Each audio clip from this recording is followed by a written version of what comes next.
But few people may know that Islam once embraced these institutions in a period of history scholars refer to as the Golden Age, which notably coincided with the European Dark Ages. So what exactly was the Golden Age of Islam?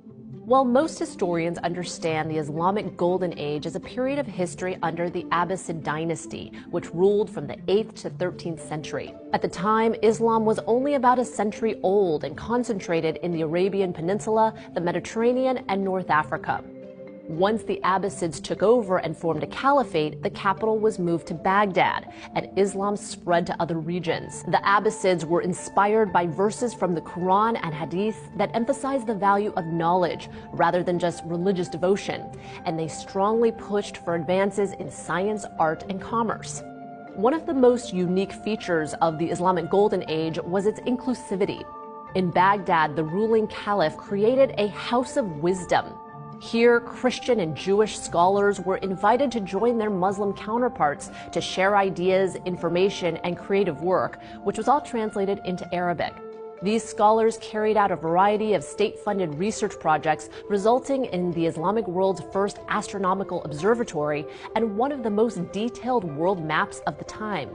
The House of Wisdom also fostered a considerable amount of scientific, philosophical, and scholarly works.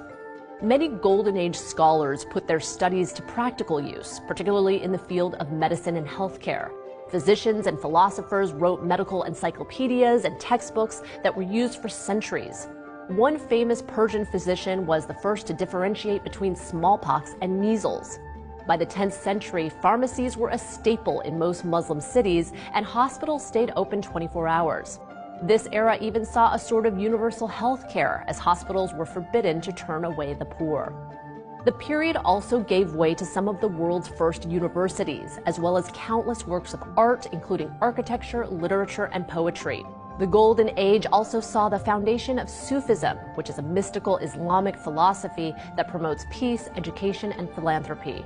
Millions of people still adhere to Sufism, and the practice has been promoted as an alternative to radical forms of Islam.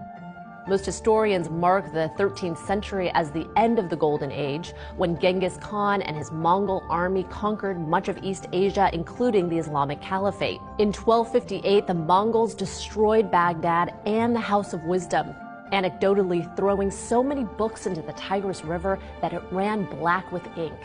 The Caliphate was completely demolished.